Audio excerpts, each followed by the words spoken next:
Ito nga nakatataka eh. Kasi yung Department of Energy, in-announce po niya ngayon na may dumating sa bansa na 22,578,000 na liter ng diesel shipment. Oh.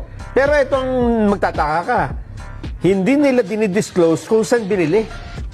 Iba pa ba yung galing sa Russia? Bago ito. Bago yan. Iba pa yung galing sa Russia. Oo. May nabili silang diesel. Pero bakit gano'n? Bakit kaya hindi pa pwedeng i-disclose kung saan binili?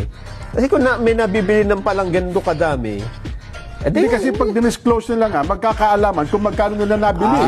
Yung presyo ang kasi yun pinag-usapan nga. dito. Doon ang presyo kung magkano eh. So, yun siguro ang dahilan, Jen. Kaya ayaw nilang i-public na tama po, nakakabili nga po kami dyan kasi baka magkaroon ng comparison. Gagaya ng binanggit ni Sen na i-compare yung presyo dito at saka dun sa malapit. Kasi, alimbawa, si Jen ang nandun. Opo. Senator Jen, sabi ni Sir Will, walang sumasagot dun sa data mo eh. Bakit po, Mr. Chair, kamo sa kanya? Opo. Mukhang natiklo eh. Pero well, ito naman sa ang senaryo. Ito naman ang yan nangyayari sa Pilipinas. Hindi lang ito sa Pilipinas.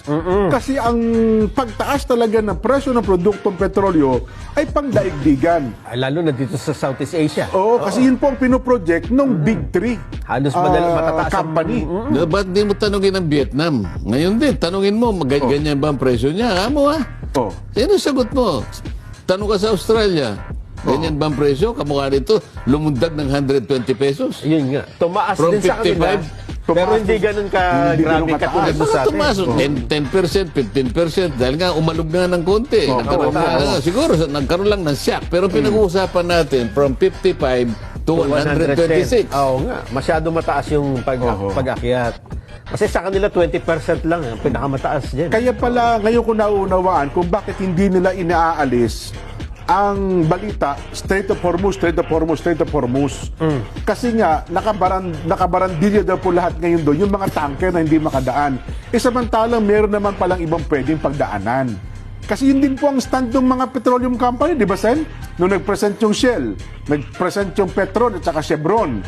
Yun po lahat na sinasabi nila eh. Alam mo kung makakapagsalita lang yung Strait of Hormuz. Opo. Kung makakapagmura lang yun. Ganun ba? Baka nilamon ho ng buhay Bakit ako na lang ang palagi niyong pinagtutungkulan nitong problema ninyo? Aha. Ha?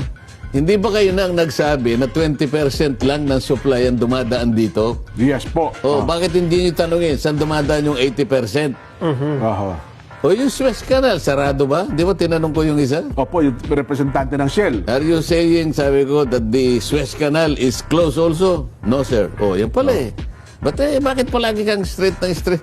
Ipakita mo nga sa akin yung lahat ng mga binili ninyo nang galing sa Strait of Hormuz, dyan dumaan. Pakita mo nga. Aha. Pakikita niya ba? Hindi po niya ipakikita yun. Magkakabistuhan tayo.